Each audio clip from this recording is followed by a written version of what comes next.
మరొకసారి వందనాలు అందరికి. అందరూ హ్యాపీగా ఉన్నారా? అందరూ హ్యాపీగా ఉంటే దైవ లేఖనంలోనికి వద్దాం. ఒకరు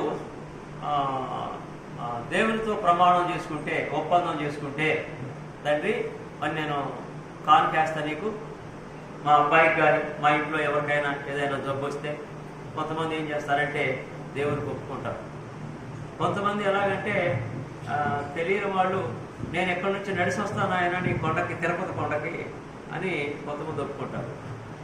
క్రైస్తవులమైనటువంటి మనవాళ్ళు కూడా మొక్కుకుంటారు, నేను గుణదలు వస్తానని మొక్కుకుంటారు. ఏమి లేదు గుణదలు ఏమి లేదు, విగ్రహాలే ఉన్నాయి. కానీ అక్కడ పోయి బొమ్మకు మొక్కితే ఉపయోగం ఏంటి? అందులో మన దేవుడు అన్నాడు, ఏది నిర్గమకాండం 20వ అధ్యాయంలోని 20వ అధ్యాయంలో 4వ వచనంలో అన్నాడు. ఏమని? నిర్గమకాండం 20వ అధ్యాయం 4వ వచనంలో, ద్వితీయోపదేశకాండం 5వ అధ్యాయంలో కూడా అన్నాడు. ఏమనంటే ఆకాశంలో కానీ భూమి మీద కానీ నీళ్లలో కానీ ఏ వస్తువును కూడా మీరు విగ్రహంగా బొమ్మగా చేసుకోవద్దు, దానికి సాగలపడొద్దు, దానికి నమస్కారం చేయొద్దు అని చెప్పేశాడు. ఆనాడే చెప్పాడు. ఇశ్రాయేలీయులు ఐగుప్తు దేశం నుంచి బయలుదేరి సముద్రం దాటి, ఎర్ర సముద్రం దాటి సినాయి పర్వతం దగ్గరకు వచ్చిన తర్వాత దేవుడిచ్చినటువంటి ఆజ్ఞల్లో అది రెండో ఆజ్ఞ. మొదటిదేమో నేను తప్ప నీకు వేరే దేవుడు ఉండకూడదు అన్నాడు. రైట్, వేరే దేవుడు ఉండకూడదు. రెండవది మళ్ళీ ఇంకో వివరంగా చెప్పాడు. ఏమని? ఆకాశంలో ఉన్నటువంటి సూర్యుడు, చంద్రుడు, నక్షత్రాలు వాటిని దేవుళ్ళుగా ఎంచుకోవద్దు అన్నాడు. ఆయన సూర్యుడికి, చంద్రుడికి, నక్షత్రాలకు మొక్కుతూనే ఉన్నాడు. సరిపోనేయండి, వాళ్ళు మొక్కనేయండి. క్రైస్తవులమైనటువంటి మన సంగతి ఏంటి? మనవాడు కూడా మొక్కితే ఇంక ఉపయోగం ఏంటి? ఇంకా మనం ఎట్లా క్రైస్తవులం? ఆకాశంలో ఉన్న వాటిని కానీ, భూమి మీద ఉన్న వాటిని కానీ, భూమి మీద అంటే చెట్లు, రాళ్ళు, పుట్టలు అన్నీ ఉంటాయి కదా, పశువులు అన్ని, భూమి మీద ఉన్న వాటికి కూడా మొక్కొద్దు అన్నాడు దేవుడు. అయితే కొంతమంది అన్యులు మొక్కుతున్నారు. భూమి మీద ఉన్నటువంటి జంతువులు మొక్కుతున్నారు. తేలుకి, పావుకి, ఆవుకి, ఎద్దుకి, ఏలుకి, గుర్రానికి, గాడిదకి అన్నిటికి మొక్కుతున్నారు. అక్కడికి పావు కూడా మొక్కుతున్నారు. వాళ్ళు మొక్కుకొని మనకు అవసరం లేదు. ఎందుకంటే they did not know real God. నిజమైనటువంటి సత్యవంతమైనటువంటి దేవుడు వారికి తెలియదు, వాళ్ళు మొక్కుంటారు. మరి మన సంగతి, క్రైస్తవుల సంగతి ఏంటి? క్రైస్తవులు కూడా అలా ఆకాశంలో ఉన్న వాటికి మొక్కకూడదు, భూమి మీద ఉన్నటువంటి వాటి కూడా మొక్కకూడదు. భూమి మీద ఉన్నటువంటి ఆఖరికి మనుషులకు కూడా సాగరపడి మొక్కకూడదు. వాళ్ళకి వాక్యం తెలుసా? తెలుసా? దేవుని వాక్యం తెలుసా? వాళ్ళకి తెలీదు. దేవుని వాక్యం తెలిస్తే అలా చేస్తారా? చేయరు. అంటే మొక్కుబడుల గురించి మనం మాట్లాడుతున్నాం. అంటే దేవుడికి మొక్కుకోవడం అంటే ఏంటి? దేవుడు అంటే ఎవరు? దేవుడు అంటే విగ్రహం కాదు. మన దేవుడు అని యెహోవా కూడా అలా అవమానపరుస్తున్నాం మనం కొన్నిసార్లు. కాబట్టి ఈ లోకంలో దేవుణ్ణి మనకు తెలియకుండానే అవమానపరుస్తున్నాం. నా దేవుడు గొప్పవాడు, ఇలా ఎందుకు జరిగిందో నాకు తెలియదు, మొత్తం మీద జరుగుతుంది అని దేవునికి తప్ప నేను ఎవరికి నమస్కారం చేయను. అంటే భూలోకంలో దేవుని బిడ్డలకు శ్రమ వచ్చినా, కష్టం వచ్చినా, ఇబ్బందులు వచ్చినా దేవుని బిడ్డలు దేవుని వైపు తిరుగుతారు, కానీ మనుషుల వైపు తిరగరు. అందుకనే 118వ కీర్తనలు అంటాడు, యెహోవాను రాజులను నమ్ముకున్నట్టు కంటే యెహోవాను ఆశ్రయించుట లేదు అన్నాడు. మనుషులను నమ్ముకున్నట్టు కంటే యెహోవాను ఆశ్రయించుట లేదు అన్నాడు. ఆ కాలంలోనే భక్తులైనటువంటి దావీదు గారు పలికినటువంటి మాట. కనుక యెహోవాకు తప్ప ఎవరికి నమస్కారం చేసినా, ఎవరిని పూజించినా అది వేస్టే, వ్యర్థమే. మరి లోకంలో ఉన్నటువంటి మనుషుల సంగతి ఏంటి? దేవుణ్ణి వదిలిపెట్టి మనుషుల పాదాలకి నమస్కారం చేయటం, పైగా దేవుని సన్నిధిలో అన్యులను కూర్చోబెట్టి అన్యుల పాదాల మీద పువ్వులు పోసి నమస్కారం చేయటం, పైగా నేను దేవుని సాగుకున్నాను. ఏంటిది? ఇదేం మొక్కుకోవటం? ఎలా మొక్కుకోవటం? అలా చేసిన భక్తే గుణదలు వెళ్ళి గుణదలలోని ఆ విగ్రహం దగ్గర అక్కడ కొబ్బరికాయ కొట్టి, అక్కడ పువ్వులు చల్లి, అక్కడ సందా చేసి, నీ కొరకు నిత్యము ప్రార్థన చేసేదేమో సంఘమా? నీ కానుక తీసుకెళ్ళేమో బొమ్మ దగ్గర కాదు. ఆ బొమ్మ నీ కోసం ప్రార్థన చేసిందా? ఆ బొమ్మ నీ కోసం ఎప్పుడైనా విజ్ఞాపన చేసిందా? లేదే. ఆ బొమ్మ దగ్గర ఉన్నటువంటి ఆ పాదిరి ఆయన నీ కోసం ఎప్పుడైనా ప్రార్థన చేశాడా? లేదే.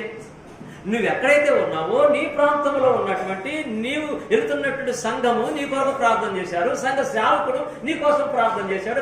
నీకు శ్రమ వచ్చినప్పుడు, కష్టం వచ్చినప్పుడు సంఘం కన్నీరు గార్చి ప్రార్థన చేస్తాడు. నీకు శ్రమ వస్తే సేవకుడు నీ కోసం కన్నీరు గార్చి ప్రార్థన చేస్తాడు. నువ్వు మొక్కుకొని మేరమ్మ దగ్గరికి వెళ్ళి, ఆ మేరమ్మ దగ్గర గుణదలు వెళ్ళి, గుణదలోన బొమ్మ దగ్గర నీ కానుకిస్తావా? ఏం మొక్కుబడి నీదది? నువ్వు మొక్కుబడికి, నీ మొక్కుబడికి ఏమన్నా ఆలోచన ఉందా? నీ మొక్కుబడికి ఏమైనా అర్థం ఉందా? అసలు మొక్కుబడి అంటే ఏంటి? దేవుడు చేసిన మేలులకి కృతజ్ఞతలు చెల్లించడం. దేవుడు చేసినటువంటి మేలులకి కృతజ్ఞతలు చెల్లించడం. కీర్తన గ్రంథం 116 అధ్యాయంలోకి వద్దాం ఒకసారి. కీర్తన గ్రంథం 116 అధ్యాయంలోకి వస్తే అక్కడ మొక్కుబడి ఏంటంటే దేవుడు చేసినటువంటి మేలులకి కృతజ్ఞతలు చెల్లించడం. దేవుడు చేసిన మేలులు కాబట్టి దేవుడు చేసినటువంటి మేలులకి కృతజ్ఞతలు చెల్లించేటటువంటి పద్ధతి ఏంటి? ఆ పద్ధతి ఎలా ఉంటుంది? కృతజ్ఞతలు ఎలా చెల్లించాలి?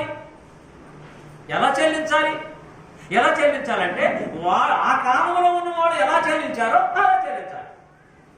ఆ కాలంలో ఉన్న ఆ కాలంలో ఉన్న దేవుని బిడ్డలు, పాత నిబంధన కాలంలో క్రైస్తవులు ఎంతమంది ఉంటారండి? ఎన్ని లక్షల మంది ఉంటారు క్రైస్తవులు? నా మాట విన్నారా?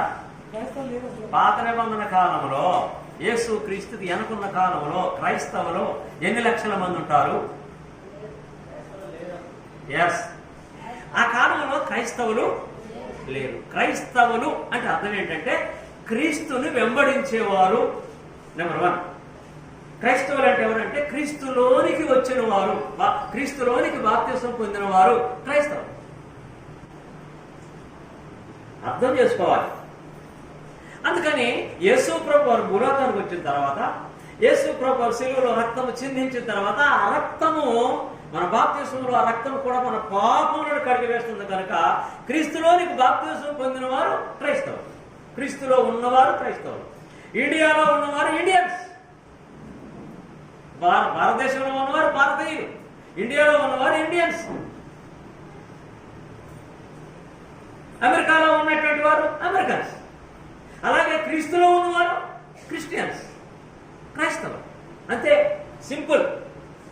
కాబట్టి పూర్వక యేసుక్రీస్తు ప్రభువు భూలోకానికి రాకముందు క్రైస్తవులు లేరు. అయినను వారు దేవుని పిల్లలే, వారు దేవుని కుటుంబమే. ఇది మనం మర్చిపోకూడదు. వారు దేవుని పిల్లలే, వారు దేవుని కుటుంబమే. దేవుని కుటుంబంలో ఉన్నటువంటి వారిలో భక్తుడైనటువంటి దావీదు మహారాజు దేవుడికి మొక్కుకున్నాడు. దావీదు కూడా దేవుడికి మొక్కుకున్నాడు. మొక్కుకొని దావీదు మొక్కుకున్నాడు, ఇంకా కొంతమంది మొక్కుకున్నారు.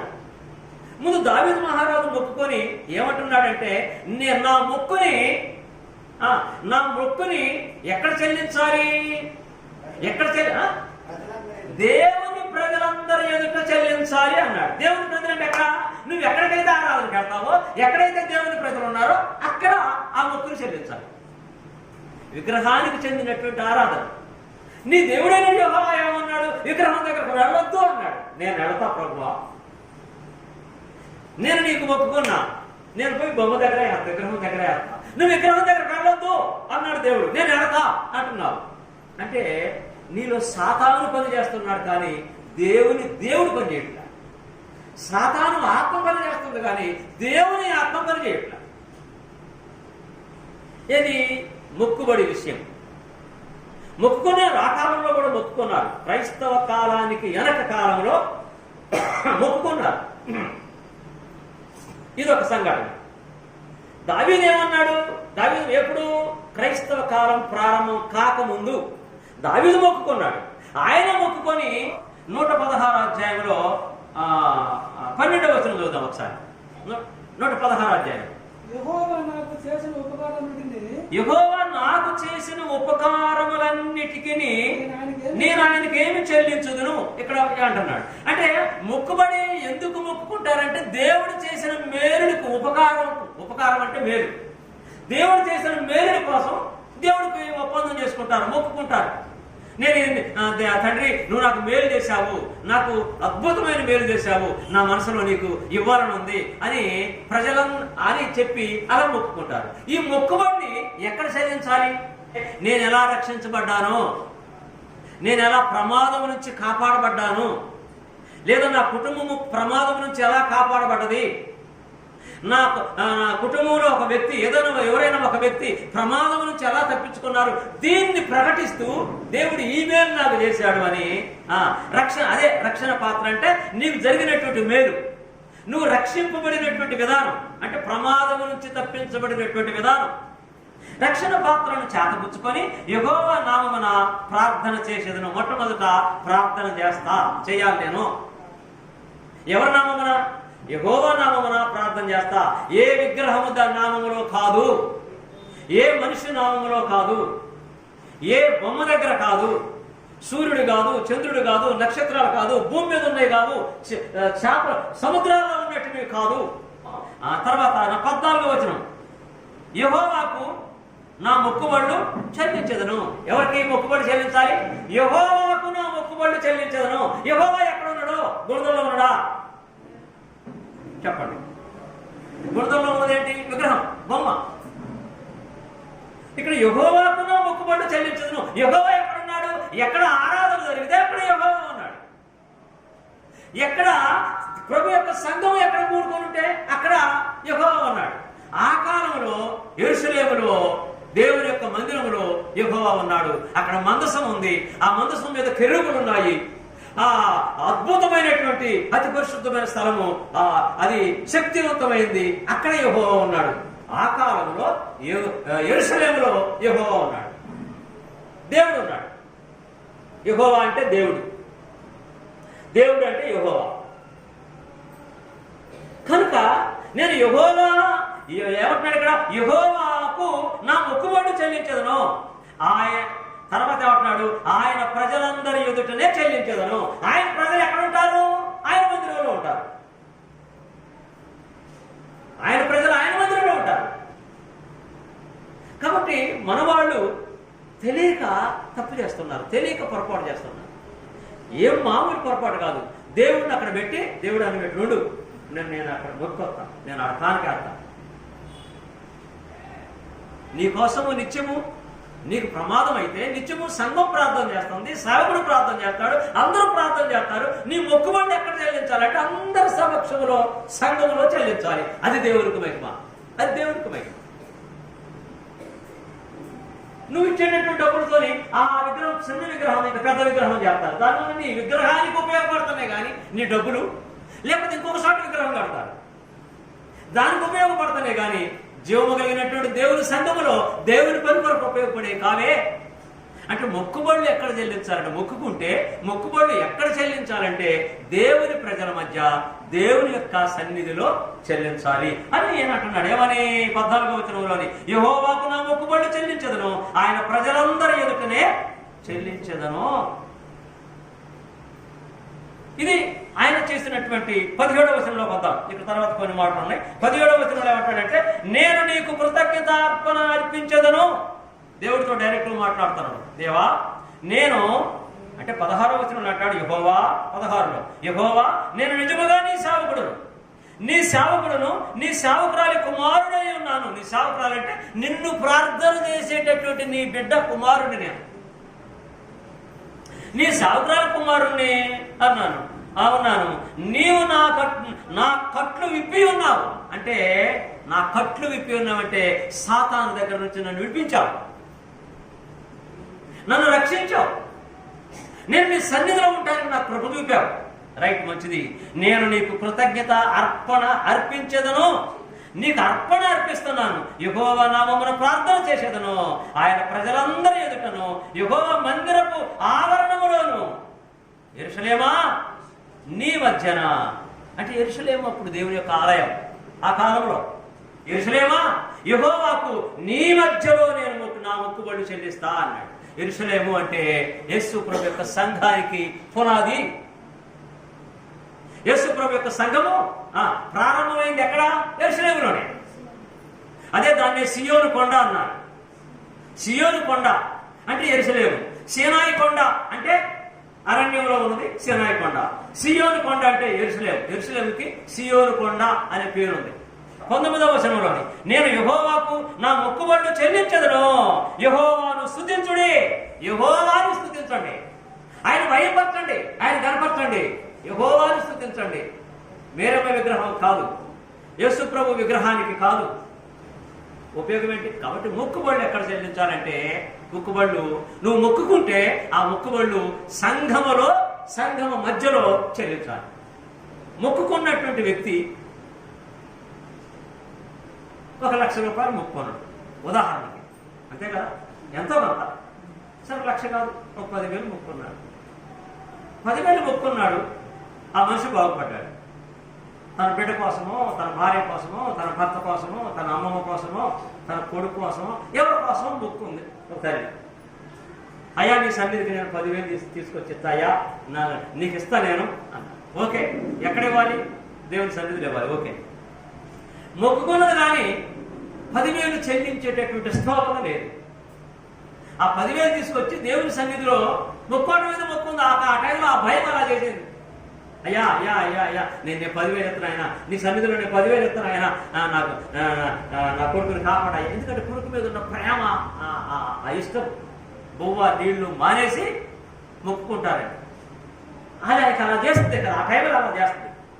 మొక్కుంటాం, దేవుడా దేవుడా కనికరించు అన్నది. కానీ అన్నది నయమైంది, బాగానే ఉన్నాడు. ఇప్పుడు 10,000 కావాలి, 10,000 లేవు. ఏం చేయాలి అంటే ఎవరి దగ్గరకు ఉచితంగా తీసుకొచ్చి ఇవ్వటం అనేది కరెక్ట్ కాదు. ఎలా అంటే అప్పు చేయాలి. కాబట్టి దేవుడి కోసం మనం ఏది మొక్కుకుంటే దాన్ని చెల్లించాలి. అప్పు చేసి చెల్లిస్తే దేవుడు అప్పు తీర్చే మార్గం ఏర్పాటు చేస్తాడు. అంతేగాని ఎవరో ఉచితంగా ఇస్తే మనము నాకు ఉచితంగా వచ్చినాయి కాబట్టి నేను ఇస్తానంటే అది తప్పదు. ఒకటి మొక్కుకోవటం తప్పు కాదు. అవసరాన్ని బట్టి మొక్కుకుంటాం. మొక్కున్నప్పుడు దేవుడికి చెల్లించాలి. ఎక్కడ చెల్లించాలంటే నువ్వు ఎక్కడ సంఘంలో ఉన్నావో అక్కడే చెల్లించాలి. రెండవది, నువ్వు కష్టపడి నీ కష్టార్జితం నుంచి, నీ ఇంట్లో సంపాదన గురించి, నీ కుటుంబంలో ఉన్నటువంటి బిడ్డల సంపాదనైనా నీ సంపాదన, నీ బిడ్డల సంపాదన అయినా నీ సంపాదనే, నీ కుటుంబంలో ఉన్నటువంటి వారి సంపాదన నుంచి నువ్వు ఇస్తే నీ కుటుంబానికి ఆశీర్వాదము.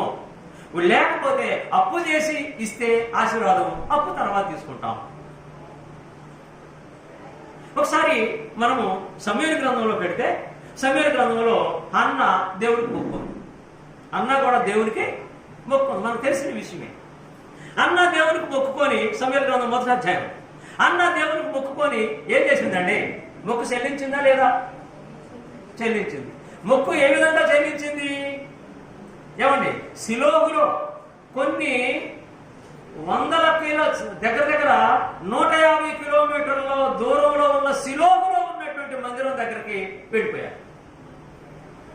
ఏది? మొక్కు చెల్లించడం కోసం. శిలోహులో ఏలి అప్పుడు దైవ సేవకుడిగా ఉన్నాడు. ఏలి అనేటువంటి దైవ సేవకుడు ఆ శిలోహులో దేవుని మందిరంలో ఉన్నాడు.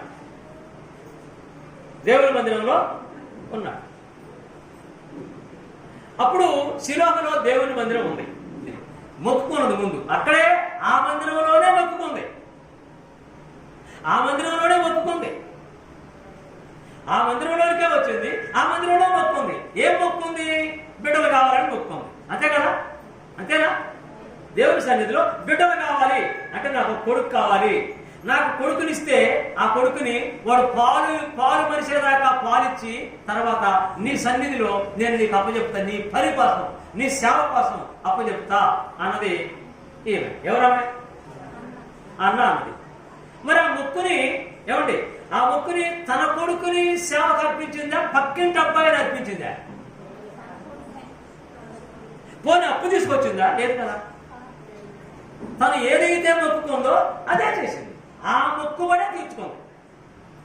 ఆ మొక్కుబడి తీర్చుకోవడం కోసం ఏం చేసిందండి? ఏమేమి తెచ్చింది? ఒకసారి వెళ్దామా? సమూయేలు గ్రంథం మొదటి అధ్యాయంలోకి వెళ్దామా? మొదటి సమూయేలు గ్రంథము మొదటి అధ్యాయము 24వ వచనం. పాలు మాన్పించిన తర్వాత ఎవరు? అన్న తన కొడుకు అయినటువంటి కొడుకు పేరేంటి? నువ్వెందుకు ఉంది మమ్మల్ని అడుగుతున్నావు అంటారా? ఏంటి గట్టిగా చెప్పండి అమ్మా. తెలీదా? మీరు గట్టిగా చెప్పదు, నాకు ఎక్కడ పడుద్ది. ఎస్, సమూయేలు. Very good, thank you. సమూయేలు లేదా సామ్యూయేలు. సామ్యూయేలు అన్న సమూయేలు అన్న, ఇంగ్లీష్లో సామ్యూయేలు, తెలుగులో సమూయేలు, అంతే. ఓకే, కాబట్టి ఈ సామ్యూయేలుని దేవుడు బహుమానంగా ఇచ్చాడు. అయితే ఈ సామ్యూయేలుని బహుమానంగా దేవుడు ఇచ్చాడు కనుక ఈ బహుమానాన్ని ఇచ్చిన తర్వాత ఏం ప్రార్థన చేసుకుంది? ఏం మొక్కుబడి ఏంటి? నాకు కొడుకునిస్తే కొడుకునే నీ సేవకుడిగా సమర్పించుకుంటా. ఎప్పుడు సమర్పించుకునేది చెప్పిందండి, టైం కూడా చెప్పింది. ఏ టైం అది? పాలు విడిచిన తర్వాత.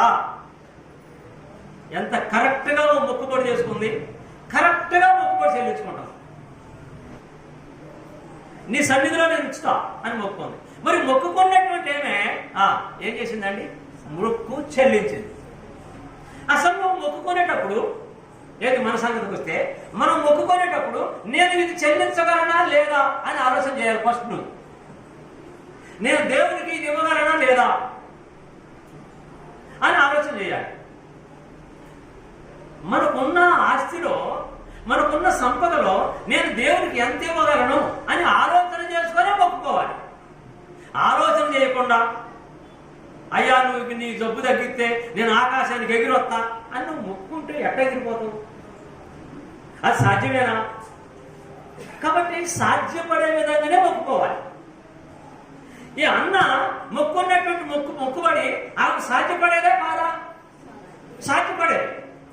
సాధ్యపడేదే కనుక మొక్కుకుంది.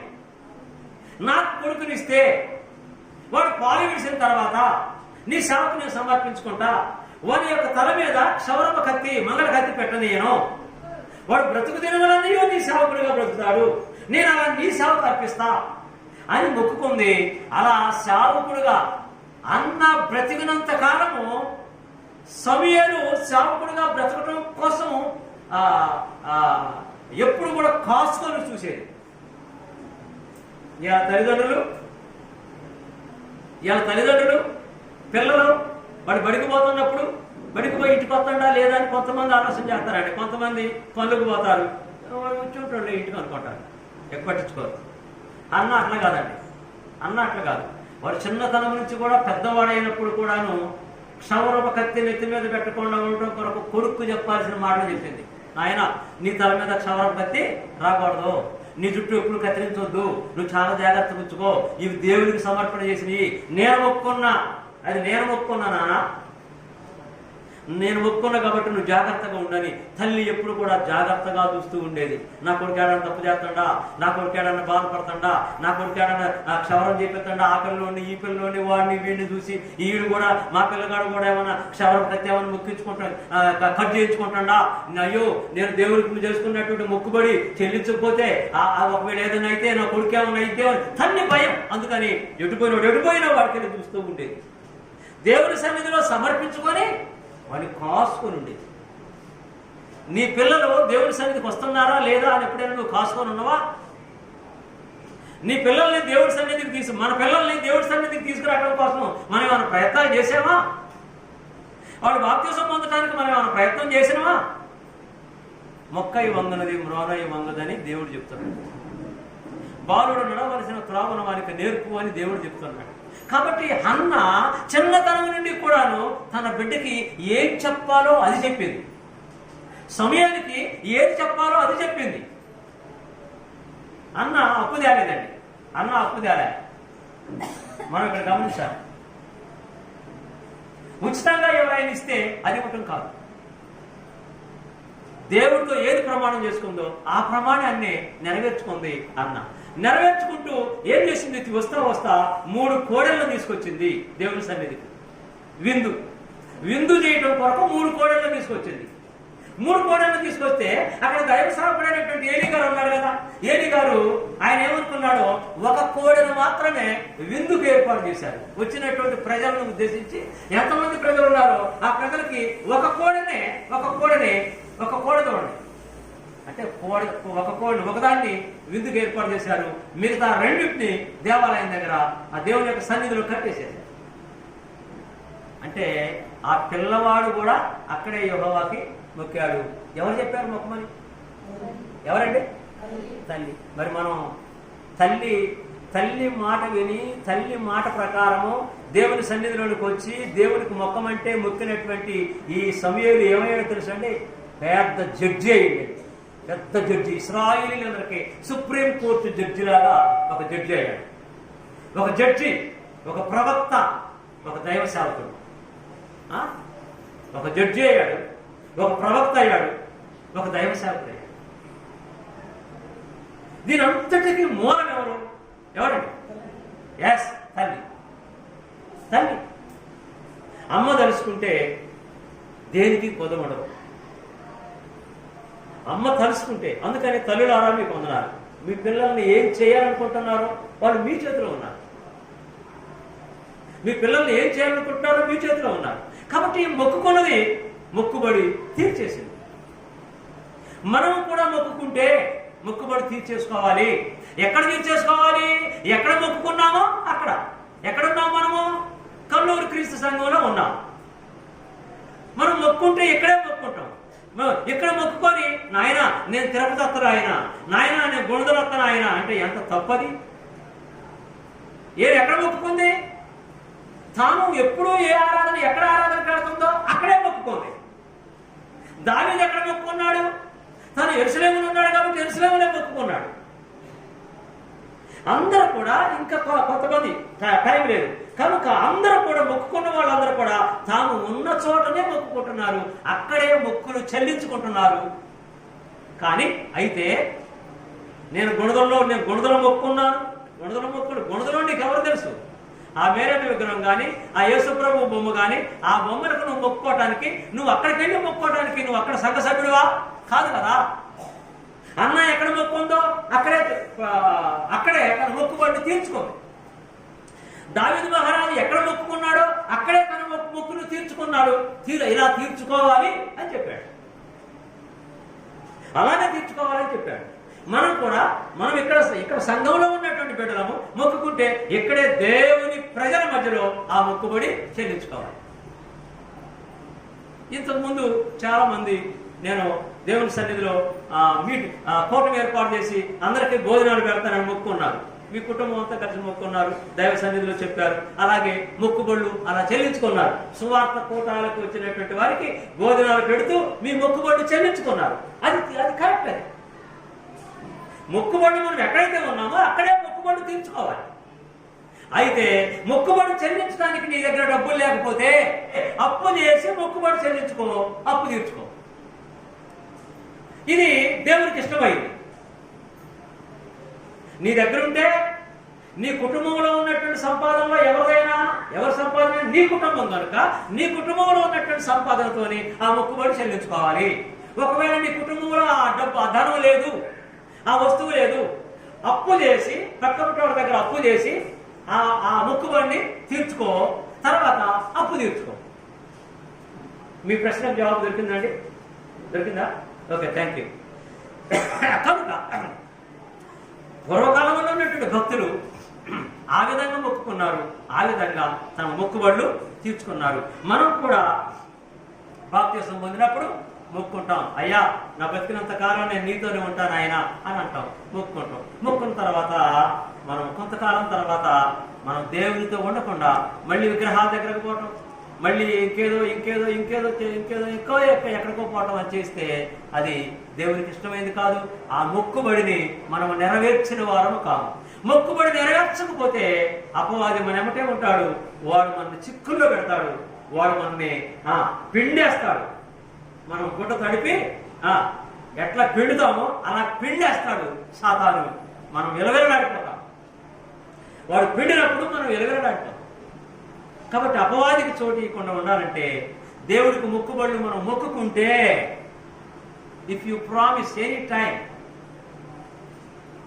As a servant of God, దేవుని యొక్క బిడ్డగా, దేవుని యొక్క సేవకురాలుగా, దేవుని యొక్క సేవకుడుగా, in the presence of God, దేవుని సన్నిధిలో నువ్వు మొక్కుకుంటే, దేవుని సన్నిధిలోనే దేవుని ప్రజల మధ్యలోని ఆ మొక్కుబడి చెల్లించుకోవాలి. గొడవల పోయి నువ్వు మొక్కుబడి చెల్లించుకుంటే అక్కడ దేవుని ప్రజలు లేరు, ఇక్కడ వాళ్ళకి తెలియదు. కాబట్టి నువ్వు మొక్కుకున్నటువంటి మొక్కుబడి, అన్న మొక్కుకొని కోడల్ని అక్కడికే తీసుకొచ్చింది, పిండిని అక్కడికే తీసుకొచ్చింది, ద్రాక్షారసం తీసుకొచ్చింది, అందరికీ ద్రాక్షారసం పోసింది, అందరికీ విందు చేసింది, అందరికీ భోజనం పెట్టింది, వచ్చిన వాళ్ళందరికీ భోజనం పెట్టింది, దేవుని యొక్క మాటలు వినిపించింది, దేవుని ఆశీర్వాదాలు పొందింది. ఆ మిగతా 2 కోడలని అక్కడే దేవుని సన్నిధిలో వదిలిపెట్టి తర్వాత ఆ సంతోషంతో ఇంటికి వెళ్ళింది. సంతోషంతో ఇంటికి వెళ్ళిన తర్వాత ఎప్పుడైతే ఈ కార్యం జరుగుతుందో వెంటనే దేవుడు హన్నా గర్భము తెరిచి ఇంకా ఏం చేశాడు? అన్నాకి ఇంకా కుమారుల్ని కుమార్తెల్ని ఇచ్చాడు. దేవునికి మహిమ కలుగును గాక. ఆమేన్. దేవుడు వదిలిపెట్టేవాడు కాదండి, దేవుడు వదిలిపెట్టేవాడు కాదు. ఎప్పుడైతే దేవుడి మాట మనం వింటామో, ఎప్పుడైతే దేవుని మనం అనుసరిస్తామో, ఎప్పుడైతే మొక్కుబడులు చెల్లించుకొని దేవుని కృప ప్రకారం మనం నడుస్తామో, నెవర్ ఈ కెనాట్ ఫర్గెట్ us. ఆయన మనల్ని ఎప్పుడు వదిలిపెట్టలేదు. ఆయన వదిలిపెట్టడు, ఆయన మనం త్రోసివేయడు. మనమే ఆయన ఒక పక్కన పెడతాము, అప్పుడు ఆయన మన ఒక పక్కన పెడతాం. మనం ఆయన ఒక పక్కన పెడితే ఆయన కూడా మన ఒక పక్కన పెట్టాడు. ఆయన్ని మనం ఆనుకొని ఉంటే, ఆయన మాట ప్రకారం, ఆయన చిత్త ప్రకారం, ఆయన చట్ట ప్రకారం మనం నడవగలిగితే దేవుడు he can give his blessings every last. ఆఖరి వరకు కూడాను ఆయన ఆశీర్వాదాలు, ఆయన దీవెనలు మనతో ఉంచుతాడు. ఆయన దయగైనటువంటి హస్తము మనతో ఉంచుతాడు. కొదవ లేకుండా నేను నిన్ను కాపాడుతానని వాగ్దానం చేసినటువంటి గొప్ప దేవుడు, ఆయన ప్రమాణం చేసినటువంటి గొప్ప దేవుడు. ఆయన ప్రమాణం చేసి తప్పించుకునేటటువంటి దేవుడు కాదు, మనలాంటి వాడు కాదు దేవుడు. మనం మాట అంటే మాట తప్పుతాం, కానీ మన దేవుడు మాట అంటే ఆయన తప్పేవాడు కాదు. నేను భూలోకానికి పంపిస్తాను యేసుప్రభు యేసుక్రీస్తుని అని చెప్పాడు, ఆయన పంపించాడు. భూలోకంలో మీ కొరకు ఆయన శిలువకు ఎక్కిస్తాను అని దేవుడు చెప్పాడు, ఆయన శిలువకు ఎక్కించాడు. ఆయన మరలా పిలిచాడు, పిలిచిన తర్వాత ఆయన పరలోకములో ఆయన కుడిపార్శ్వములో పెట్టుకున్నాడు యేసు ప్రభువుని. ఆయన కుడిపార్శ్వములో కూర్చొని ఉన్నాడు. నేను మరలా పంపుతాను అన్నాడు, మీరు సిద్ధంగా ఉండండి, నేను మరలా పంపుతాను నా కుమారుణ్ణి, ఆకాశంలోకి వస్తాడు, మీరు సిద్ధంగా రెడీ అయి ఉండండి మీరు అన్నాడు. మనం రెడీ అయి ఉన్నాము. ఆయన పంపుతాడు, ఆయన మాట తప్పేవాడు కాదు, ఆయన ఖచ్చితంగా పంపుతాడు. మనం అందరం లేచి పర్వతానికి వెళ్ళిపోతాం. కనుక ఆ విధమైనటువంటి ఆలోచన జ్ఞాపకం చేసుకుంటూ, దేవునికి ఒకవేళ మొక్కుకుంటే ఆ మొక్కుబళ్ళు దేవుడి సన్నిధిలోనే చెల్లించాలి. మన దగ్గర చెల్లించేటటువంటి స్తోమత లేకపోతే పెళ్లికి ఎట్లా అప్పు చేస్తామో తర్వాత అప్పు తీర్చుకుంటామో, అట్లాగే ఒకవేళ లేకపోతే మనం అప్పు తెచ్చి తీర్చుకొని దేవుడి సన్నిధిలో మొక్కుబడి తీర్చుకొని తర్వాత అప్పు తీర్చుకోవాలి. ఈ రీతిగా దేవుణ్ణి మహిమపరిచి ఆయన ఆశీర్వాదాలతో మనం ముందుకు పోదాం. ఓపికతో విన్నటువంటి మీ అందరికీ